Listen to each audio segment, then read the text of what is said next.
Tariff എന്ന് പറയുന്ന പുതിയ ഒരു തന്ത്രത്തിന് ശേഷം ഇപ്പോൾ ഡൊണാൾഡ് ട്രംപ് വന്നിരിക്കുന്നത് പുതിയൊരു കാര്യവുമായിട്ടാണ്. അതായത് ഉപരോധം. റഷ്യൻ ഓയിൽ കമ്പനികൾക്ക് മുകളിൽ ട്രംപ് അഡ്മിനിസ്ട്രേഷൻ ഉപരോധം ഏർപ്പെടുത്തിയിരിക്കുകയാണ്. പ്രധാനപ്പെട്ട 2 ഓയിൽ കമ്പനികൾ, റഷ്യയിൽ നിന്നുള്ള പ്രധാനപ്പെട്ട 2 ഓയിൽ കമ്പനികൾ, അവിടെ നിന്നാണ് ചൈനയും ഇന്ത്യയും ഏറ്റവും കൂടുതൽ ഓയിൽ ഇമ്പോർട്ട് ചെയ്യുന്നത്. ആ 2 കമ്പനികൾക്ക് മുകളിലാണ് ഇപ്പോൾ ട്രംപിൻ്റെ ഉപരോധം വന്നിരിക്കുന്നത്. അതിൽ റോസ്നെഫ്റ്റ് അതുപോലെ തന്നെ ലുക്കോയിൽ, ഈ 2 കമ്പനികളാണ് റഷ്യയുടെ ഗവൺമെൻറ് അധീനതയിലുള്ള 2 കമ്പനികൾ.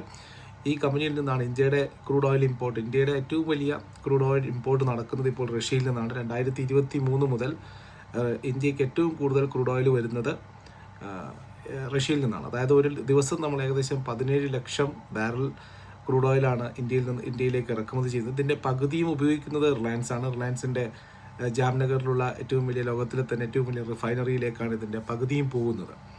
അപ്പം റിലയൻസും ഇപ്പോൾ അറിയിച്ചിരിക്കുന്നത് ക്രൂഡ് ഓയിൽ ഇമ്പോർട്ട് നമ്മളും നിർത്താൻ പോകുന്നു, അല്ലെങ്കിൽ കാര്യമായിട്ടുള്ള കുറവ് വരുത്താൻ പോകുന്നു എന്നുള്ളതാണ്.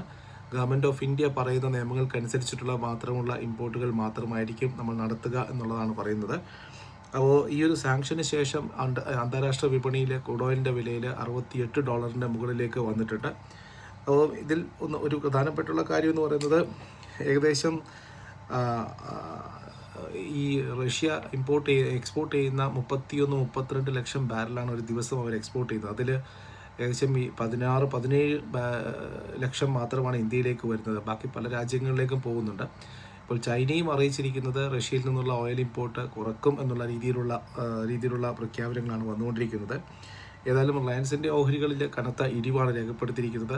റിഫൈനറികളെ സംബന്ധിച്ചിട്ട് ഇനി പുതിയ ഒരു സ്ഥലങ്ങൾ കണ്ടുപിടിക്കണം. പ്രത്യേകം മിക്കവാറും വെസ്റ്റ് ഏഷ്യയിൽ നിന്നുള്ള രാജ്യങ്ങളായിരിക്കും ഇത് റീപ്ലേസ് ചെയ്യുക എന്നുള്ളതാണ് മനസ്സിലാക്കാൻ സാധിക്കുന്നത്. അങ്ങനെയാണെങ്കിൽ ഇന്ത്യയുടെ ഇമ്പോർട്ട് ബില്ല്, അതായത് ക്രൂഡ് ഓയിൽ ഇറക്കുമതി ചെയ്യുന്നതിനുണ്ടാകുന്ന ബില്ലിൽ ഏകദേശം ഒരു 2% കൂടുതൽ വരവ് വരാൻ സാധ്യതയുണ്ട്.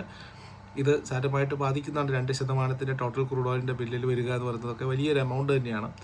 അപ്പോൾ മാർക്കറ്റിനെ ഇതൊരു നെഗറ്റീവായിട്ട് ബാധിക്കാൻ സാധ്യതയുണ്ട്. അതിനു പുറമെ പറയുന്ന ഇമ്പോർട്ടർ ഈ ട്രേഡ് ബില്ല്, അതായത് അമേരിക്ക ഇന്ത്യയുടെ മുകളിൽ സമ്മർദ്ദം ചെലുത്തുകയാണ്. ട്രേഡ് ഡീൽ അടുത്ത് തന്നെ പ്രാവർത്തികമാകും എന്നും പീയൂഷ് ഗോയൽ അടക്കമുള്ള മന്ത്രിമാർ പറയുന്നുണ്ട്. ജർമ്മനിയുമായിട്ടും ഇന്ത്യ ട്രേഡ് ഇൻവെസ്റ്റ്മെൻറ്റ് റിലേഷനിൽ വന്നുകൊണ്ടിരിക്കുകയാണ്. സോ അടുത്ത് തന്നെ ഈ ഒരു ട്രേഡ് ഡീല് US-ഉമായിട്ടുള്ളത് സംഭവികമാകും. അതിൻ്റെ ആദ്യപടിയെന്നാണ് റഷ്യയിൽ നിന്നുള്ള ഓയിൽ ഇമ്പോർട്ട് കുറക്കുക എന്നതിൻ്റെ ഒരു ഡിപ്ലോമാറ്റിക് വശം എന്നാണ് അറിയാൻ സാധിക്കുന്നത്. ഏതായാലും വരുന്ന ദിവസങ്ങൾ വളരെ ക്രൂഷ്യലാണ്. അനൗൺസ്മെൻറ്റ്